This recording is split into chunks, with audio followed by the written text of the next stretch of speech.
Another abstract piece? My father's voice dripped with disdain as he surveyed my latest painting. Sophie, when are you going to grow up and do something real with your life? I continued cleaning my brushes, refusing to let him see how much his words stung. The studio I'd built in my small apartment was my sanctuary, even if my parents saw it as just another sign of my failure to meet their expectations. This is real, Dad, I said quietly. My work is selling well. He snorted, adjusting his perfectly tailored suit. Selling? To who? Those coffee shops where you hang your little exhibitions. My name is Sophie Anderson, and at 31, I was both a disappointment to my family of prestigious art dealers and secretly one of the most successful collectors in the modern art world. Not that they knew that last part. The coffee shops pay their bills, I replied, thinking of the multimillion-dollar deals I closed that week under my professional alias, and they support local artists. Local artists, he muttered like it was a curse word. The Anderson Gallery hasn't showcased a local artist in 50 years. We deal in real art, Sophie. Masters. Established names. Not these experiments. I looked at my painting, an intricate exploration of light and shadow that would sell for more than my father's gallery made in a month, once I revealed it under my professional name. But Harrison Anderson would never see past his daughter's hobby to recognize real talent. Was there something specific you needed, Dad? I asked, finally turning to face him. You don't usually visit my neighborhood. He grimaced, looking around my modest apartment like he might catch something. Your mother wanted me to remind you about the gallery's anniversary gala next week. She expects you to attend. And Sophie, his eyes narrowed. Please dress appropriately. No paint-stained jeans or artistic statements.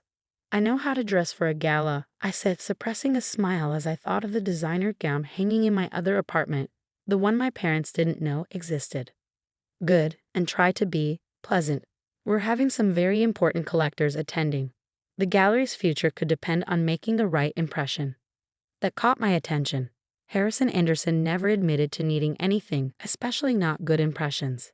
Is everything okay with the gallery? Fine, he said too quickly. Just the usual market fluctuations. Nothing for you to worry about with your alternative career path. After you left, I immediately called Maya, my business partner and the only person who knew both sides of my life. The great Harrison Anderson actually admitted to needing good impressions. Maya let out a low whistle.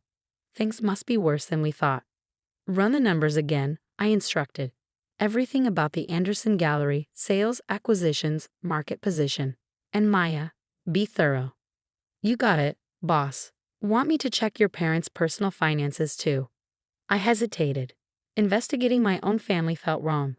But I'd learned the hard way that sentiment had no place in business. Yes, discreetly. Always am. By the way, that last piece you finished, Matsuda called again. He's offering 7 figures, sight unseen. I glanced at the painting my father had dismissed. Tell him it's not for sale yet. I have a feeling we might need it for something else. The next few days passed in a blur of activity. While my parents thought I was playing artist in my studio, I was actually managing a global art empire. Under the name S.A. Blake, I built one of the most influential collections of modern and contemporary art in the world. The irony wasn't lost on me. My parents worshipped S.A. Blake, had tried repeatedly to court him for their gallery. They never suspected that their disappointment of a daughter was the mysterious collector they so desperately wanted to impress. Maya's report arrived the night before the gala, and it was worse than I'd imagined. They're underwater, she explained during our secure video call. The gallery's been losing money for years. Your father's been covering it with personal funds, but, those are running out too. They've mortgaged everything. The gallery, their house, even their private collection. One more bad quarter and it all collapses. I sat back, letting the information sink in. The Anderson Gallery had been a cornerstone of the art world for 3 generations. My grandfather had built it from nothing. My father had elevated it to international prominence, and now, how did they let it get this bad? Maya's image flickered as she shuffled through documents. Multiple factors. They're still operating like it's 1990, all overhead, no digital presence. They've missed every major trend in contemporary art. But mostly, they're stuck in the past, showcasing the same established names while ignoring emerging talents. Everything I've been trying to tell them for years, I murmured. Exactly. The markets change, but they haven't. These days, collectors want to discover new artists, not just buy another Picasso. I thought of all the talented artists I'd discovered in those coffee shops my father sneered at. Many of them were now represented by my company, their work selling for small fortunes to collectors who appreciated innovation. What are their options?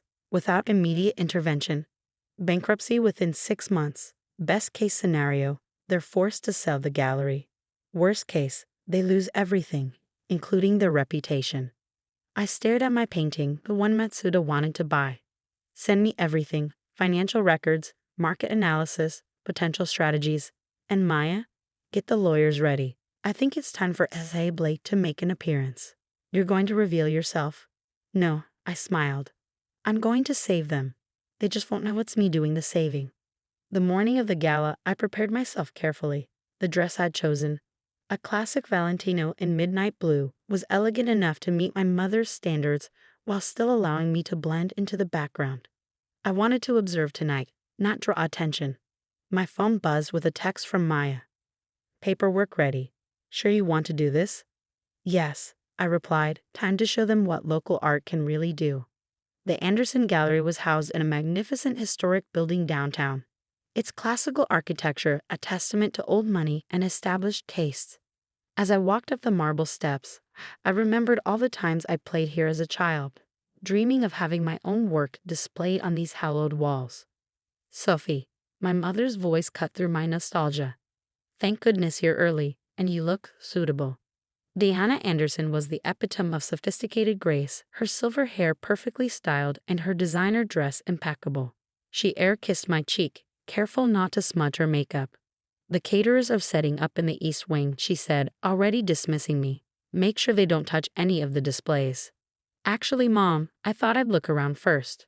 It's been a while since I've seen the new acquisitions. She waved distractedly, her attention caught by arriving staff. I took advantage of her distraction to slip away, beginning my careful assessment of the gallery. The main hall was exactly as I remembered, grand, imposing, and hopelessly outdated. Masterpieces worth millions hung in predictable arrangements, their impact dulled by familiarity. There was nothing here to excite modern collectors, nothing to suggest the gallery understood contemporary trends. Doing a little reconnaissance? I turned to find Thomas Chen, my father's gallery director, watching me with knowing eyes. Thomas had always been kind to me, even when I was just the owner's rebellious daughter. Just admiring the classics, I said carefully. He glanced around before lowering his voice. Your father's worried. Won't admit it, of course, but this gala, it's more than just an anniversary celebration. Oh? Several major collectors are coming tonight. Your father's hoping to secure some significant investments. He paused.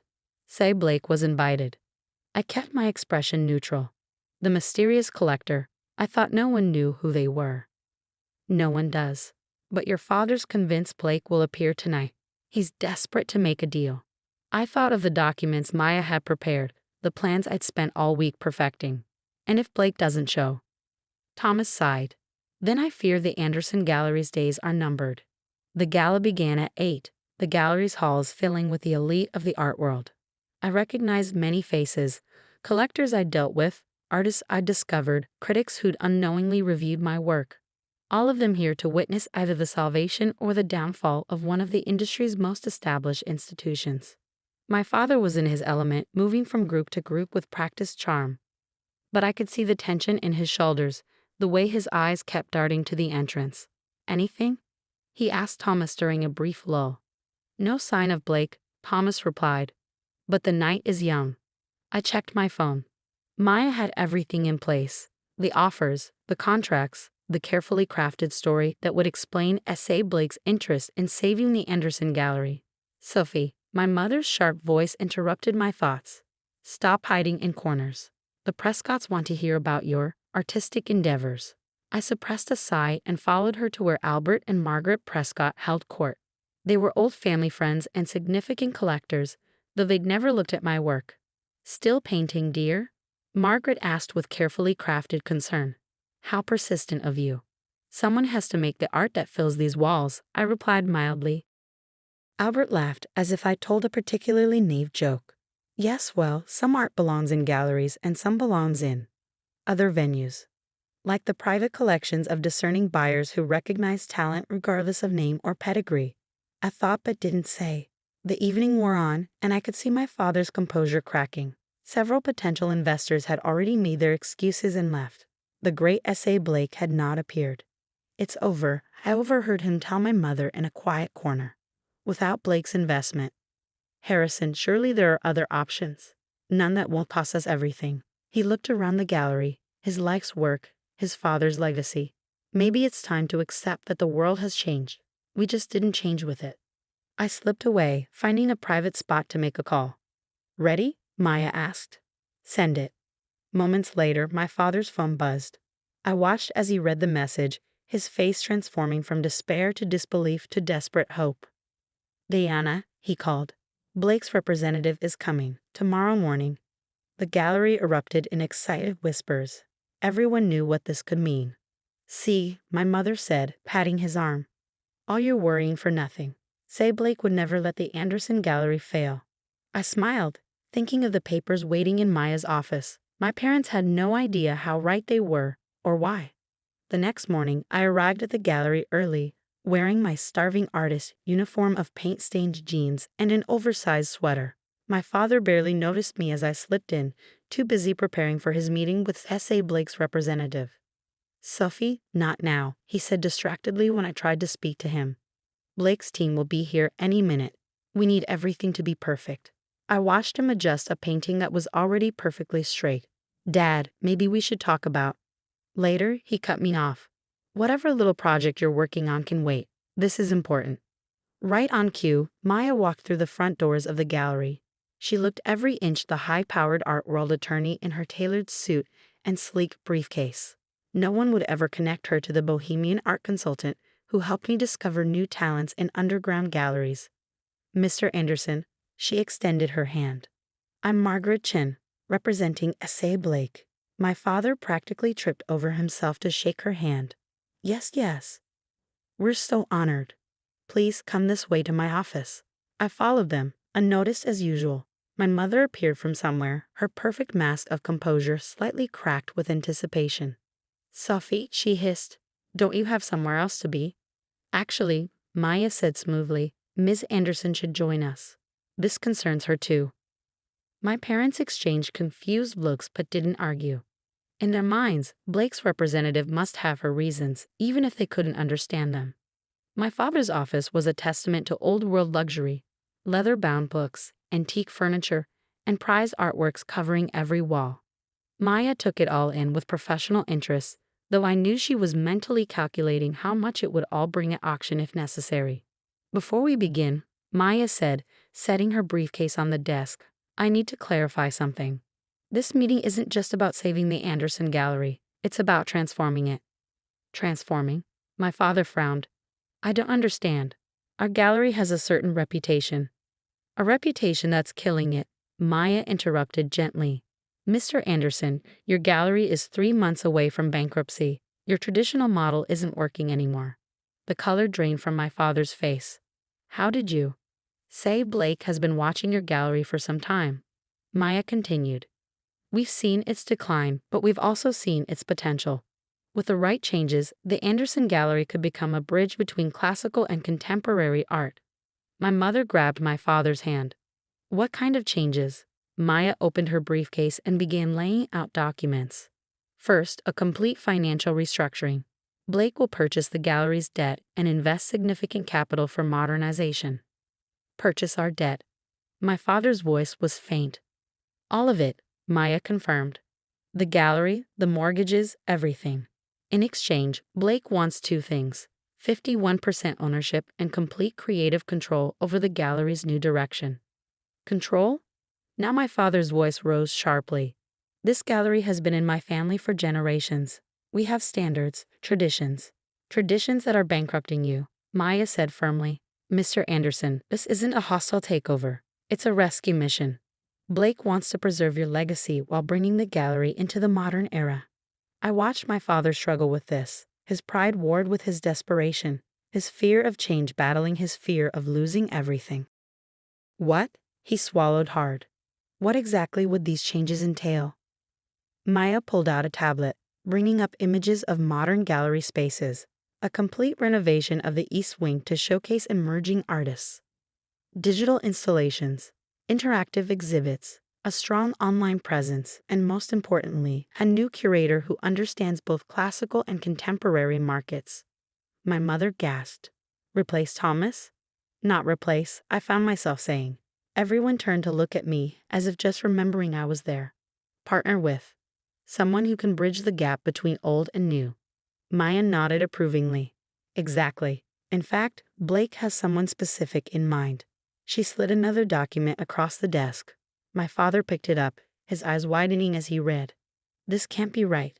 These sales figures. They're correct, Maya assured him. Every piece sold, every exhibition curated, every artist discovered, all verified. But this is, he looked up at me, really seeing me for the first time in years. Sophie? I met his gaze steadily. Remember all those coffee shop exhibitions you mocked? They weren't just about selling paintings. They were about finding talent, building relationships, understanding where the market is going, not just where it's been. You, my mother's voice was barely a whisper. You've been selling art? Successfully. Very successfully, Maya confirmed. Your daughter has one of the best eyes in the business for emerging talent. Artists she's discovered are now selling for 6 and 7 figures. My father slumped in his chair. All this time, while we were dismissing your work, I was learning the business. I finished for him. Not your way, but my way, and it works. Maya pulled out more documents, sales records, critical reviews, market analyses, all showing how the artists I championed had skyrocketed in value. Say Blake wants Sophie as the gallery's new co-curator, she explained, working alongside Thomas to blend classical expertise with contemporary vision. Blake knows my work, I asked, playing my part. Blake knows everything about the art world, Maya said with the smallest wink, including who really understands it. My parents were silent for a long time, looking through the documents. I could see them struggling to reconcile their image of their disappointing daughter with these proof of my success. Finally, my father looked up. Why didn't you tell us? Would you have listened? I asked quietly, or would you have dismissed it as another hobby, another sign that I wasn't living up to the Anderson name? He flinched. We only wanted what was best for you. No, I corrected him gently. You wanted what was best for the gallery, what fit your vision of success. You never asked what I wanted. And now, my mother asked, what do you want now? I looked around the gallery, the place that had shaped my childhood, taught me to love art in all its forms. I want to save this place, but not by living in the past. The art world is changing. We need to change with it. Maya cleared her throat. The contracts are ready if you want to review them. Blake's offer expires at the end of the week. My father picked up his reading glasses, then hesitated. This curator position, you'd accept it. Work with us, not against us. I've never been against you, Dad. I just saw possibilities you couldn't see. He nodded slowly. And Blake? Why remain anonymous? Why not meet with us directly? Maya smiled diplomatically. Say Blake prefers to let the art speak for itself. Success isn't always about being seen. The next few hours were a blur of negotiations and signatures. My parents' lawyers were called, documents were reviewed, and slowly the future of the Anderson Gallery took shape. By evening, it was done. The gallery was saved, though transformed. My parents had surrendered control but secured their legacy, and I had finally found a way to bridge my two worlds. There's one more thing, Maya said as we prepared to leave. She pulled out a single canvas, carefully wrapped. My father unwrapped it slowly, his eyes widening as he revealed my latest painting, the one he'd dismissed in my studio. Blake would like this to be the first piece displayed in the gallery's new contemporary wing, Maya explained, as a symbol of the transition between old and new. This is, my father studied the painting with new eyes. This is extraordinary, Sophie. The complexity, the technique. How did we not see it? Because you weren't looking, I said simply. You saw what you expected to see. My mother touched the canvas gently. Blake wants this piece, but would he rather keep it? Your first major gallery showing? I smiled, thinking of all my work that had already sold for small fortunes under different names. Something tells me there will be more pieces to come. After Maya left, my parents insisted I stay for dinner. We sat in my father's office, surrounded by the art that had shaped our lives, and really talked for the first time in years. We were wrong, my father said finally. About you, about art, about everything. Can you forgive us? There's nothing to forgive, I assured him. We all had to learn to see things differently.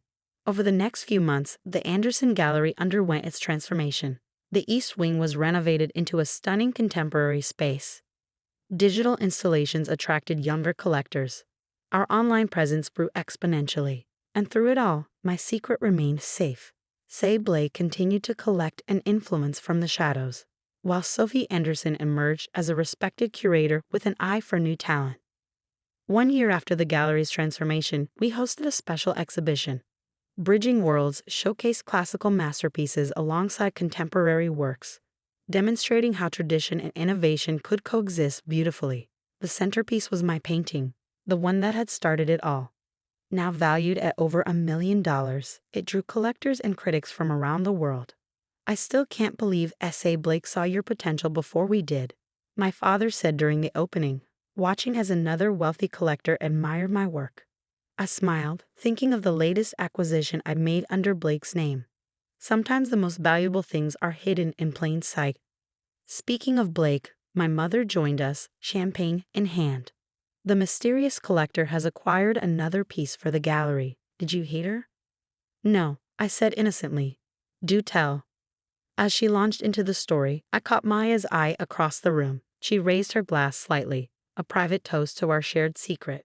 The truth about S.A. Blake would come out eventually. The art world loved its mysteries, but it loved revelations even more. When that day came, I hoped my parents would understand why I kept my success hidden for so long. But for now, I was content to let them marvel at the transformation of both their gallery and their daughter. They'd learned to see art, and me, with new eyes. That was worth more than any painting in our collection. To new perspectives, I said, raising my glass. To family, my father added. To art, my mother finished. To all of it, I thought. To hidden talents and second chances. To proving that success doesn't always look the way we expect.